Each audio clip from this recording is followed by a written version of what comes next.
You can help me make some smoothies? You want to make some smoothies? Hey? What do you think? You gonna help? I'm back with my little helper here, and next what I'm going to do is show you how I meal prep with some smoothies. So what I've been doing lately is making about 6 to 8 smoothies in advance, and I actually put them in the freezer, and then I take one out every night before I go to bed and let it defrost, and that way I have smoothies for the next day or to take to work. So I'm going to show you how I do that and what I include in my green smoothies. You can obviously make them fresh too and just drink them right away, but I find that, you know, sometimes when you get up in the morning, you don't have time to cook something, you just have to get ready and leave. At least you always have something that's really healthy. I personally find smoothies to be filling enough, at least, because they contain fruit, you get some veggies in there. I usually put soy milk in mine. I'll show you what I put in them, but at least it's something that you can easily grab and sort of have ready. The only thing obviously is that you have to plan enough in advance to allow your frozen ones to defrost, but you know, at least if you have them in the freezer, you can throw them in your bag, let them defrost for part of the morning, and then at least that's something that you can have. So I'm going to show you what I include in my sort of everyday green smoothie mix, and hopefully that will be some kind of inspirational help to you. He always wants to be right in the middle of everything. Can you just stand over here for a minute, please? And yes, I let him on the counter, obviously, because you can't really control cats. All right, so we're gonna start doing the smoothie prep. So I have this huge container of baby spinach here. So I usually pick up one of these every time I go grocery shopping, just to have in the fridge. And you can cook it or you can keep it for your smoothies. So I'll usually start with this at the very bottom of the blender, because if you add it in at the top, it doesn't like always mix completely. So I always do a layer of spinach at the bottom, and you really wanna stuff it in there. And that'll give you a nice green base for your smoothies. And then I'm gonna add some pineapple. So I buy these big bags of frozen fruit from Costco. They're a little bit cheaper. I think these ones, I got the mangoes and the pineapple. I think they were around $9, $10. And they lasted me for like, I think this is week 3 of making like 6 to 8 smoothies at a time. So these have lasted me a while. And then I usually freeze my own bananas. So I'll buy 2 bunches of bananas once or twice a week every time I go to the grocery store. And then if I don't eat them all, just plain, just raw, I'll actually freeze them. So then I have these big bags. So I always have frozen bananas in my freezer. So bananas are the next thing to go in the blender. So I usually just throw in like 4 or 5 chunks. And bananas are a great base. Okay, I think you're in my way a little bit. We're just gonna put him over here.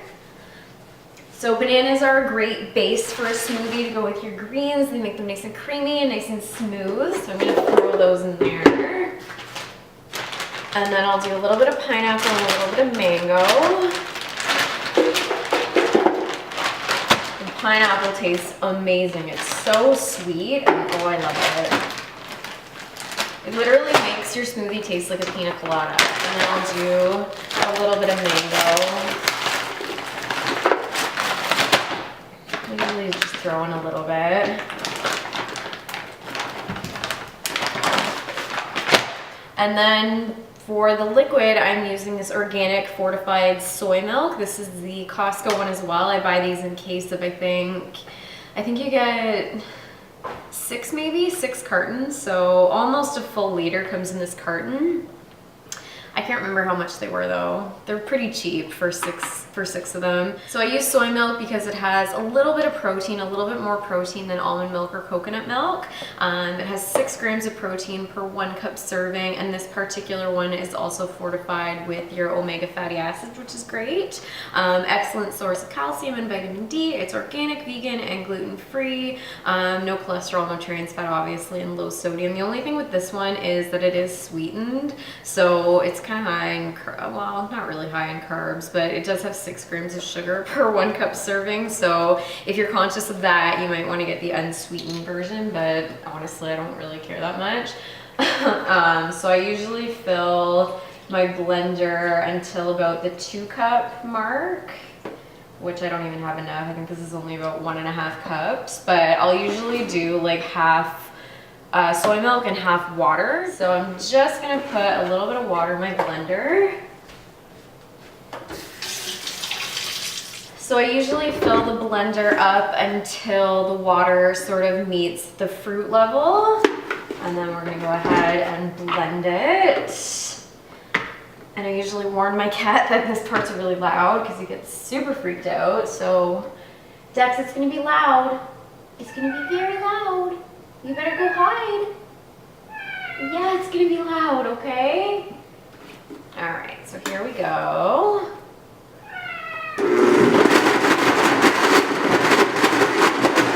This is all blended up. You can see it's this lovely green color. And the cool thing about smoothies with fruit in them is that obviously you taste mostly the fruit. You barely taste the spinach at all. You can use kale or you can use any other green. I find that spinach has the most mild taste of any of the leafy greens that I add in my smoothies, so that's usually why I mostly use spinach. And then to freeze them, what I use are these wide mouth mason jars. So these are the ones that don't have like that bottleneck. You generally don't want to use a jar like this one with the neck here, because what happens is when the smoothie starts to expand, when it's frozen, if it doesn't have enough leeway in this more narrow part, your jar can crack. So I've been using these wide mouth jars and I fill them right up to this line here, which you'll see in a second. Go ahead and fill up all these jars right up to that first sort of line, if you can see that. And this should probably be enough for 3, maybe 4.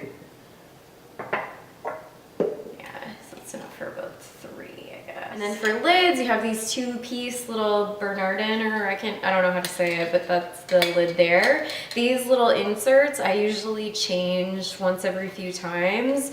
You shouldn't really reuse these too many times. So I just throw those lids on there.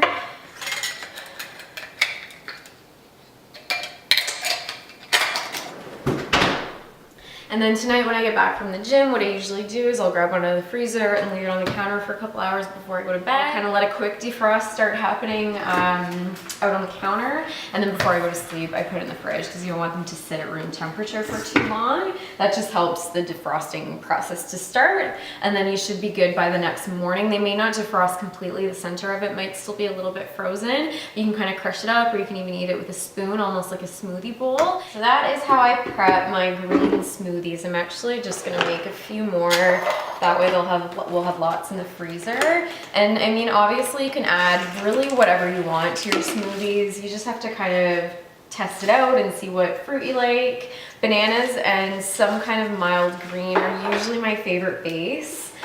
If you like the more tropical flavor, you can do the pineapple and the mango. Some people like to do more citrus fruit, so you can get oranges, or you can even just put some maybe organic or cold pressed orange juice in there. That's a really good idea. My other favorite smoothie, which I'm not going to make today, but maybe in one of my next videos or my next sort of what I eat in a day video, I'll include that. I love full fat organic coconut milk, so I buy these Native Forest ones in the can, and when you open it, it literally looks like, I don't even know what you compare it to, like yogurt maybe? Like it's really thick, and this is so good blended just with wild blueberries and thinned out with a little bit of soy milk. So that's my other favorite smoothie. It takes some time too to figure out sort of like the ratios of fruit to liquid. You don't want to put too much fruit because then sometimes it won't blend. I do really recommend that you do this with a high powered blender. I have a Blendtec with this jar here. So this is called the Wild Side jar. If you can see, it's a little bit wider and has a little bit of a wider base, makes it really easy to clean. Some people love the Vitamix. I ended up with a Blendtec because the Vitamix, I think the shape of it, like the bottom of it where the blades are, is like a really narrow sort of cone shape. So I remember when we were buying this, my husband got it for me. The people at the store had suggested to get the Blendtec instead of the Vitamix because it was a little bit easier to clean, and you could get this nice big Wild Side jar, it's called. And this one I'll put like 2 cups in. There's little measurements on the side here. Sometimes you have to pour it and let it settle a little bit so it sinks all the way to the bottom.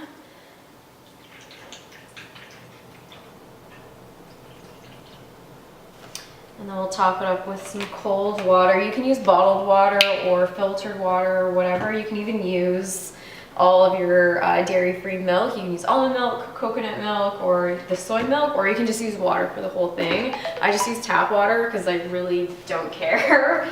I trust my city's tap water. Get the lid back on, make sure it's on nice and tight. You don't want it to go flying. I've fortunately never had that happen yet. And then we'll hit the smoothie button on the Blendtec. It's our second batch. I'll blend it up here and I'll throw the, ooh, that's a thick one. That's the thing too, you when you play around with like the amount of liquid that you're using, you might find that you like a thinner smoothie, you might find that you like a bit of a thicker one. I think I prefer the like texture of a thicker smoothie, but I tend to always go for, like I'll add more liquid probably to the blender, just so it blends evenly, but you can kind of play around with the ratios a little bit, and you can make them thick or thin or whatever, however you like it, and that should hopefully be enough for one more. Ooh, that's gonna be a little too full. You don't want to freeze it like this with it like that full, because it might expand and either crack the jar or you'll have a mess in your freezer. So try to keep it a little under that line. And these will go in the freezer too. I was first doing these freezer smoothies, I did a little bit of research on the best way to freeze them.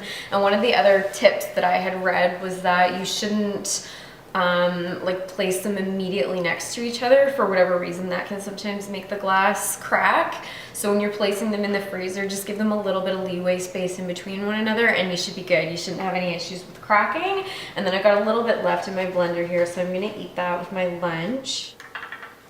So another little conscious tip I have for you, I try to use stainless steel straws when I can at home and I'm having something to drink, a smoothie or whatever. I try to use these stainless steel straws. Regular old plastic straws are not biodegradable, so they essentially stay on the planet forever after you use them, which is really sad, and a lot of them end up in the ocean. And then you have your marine life and aquatic animals actually trying to ingest the plastic, and there's been a lot of issues with that happening. So I wanted to switch over to using only stainless steel straws. And when I go to restaurants, I just have my drink without a straw. I try to refuse it where I can, or if it's like a self-serve place, I just don't take a straw. So I'm trying to reduce the amount of plastic straws that I'm using. And I've been loving these stainless steel straws. So my husband bought me these for my birthday. They came in this little cute velvet bag thing. Some of them are dirty in the dishwasher, getting washed right now, but they came with some straight ones. So you get these little straight ones here, and then these bendy ones, which is really cool. And then to clean them, they give you a couple of these little brushes, and then you can just, so what I do is I try to rinse out the straw as best I can, and then I use the little brush to kind of scrub out the inside. Make sure it's nice and clean on the inside, especially if you're drinking a protein shake. That can get really nasty and the protein can get all stuck on the inside of the straw. And of course, most of us know that protein powder smells disgusting when it sits, so you don't want that to happen with your stainless steel straws. So I scrub it out and then I put it in the dishwasher, and then I put them in this little bag to store them. One of the things that I read was, you know, something like a straw you use for what, like under 10 minutes, but it's on the planet forever after, or for like God knows how many years after when you throw it away. So for something so simple, something that we only use for a few minutes a day, if that, it just seems so wasteful and so destructive to the environment to, you know, have these on the planet forever when you can just get these reusable stainless steel ones. And yeah, so good, so good.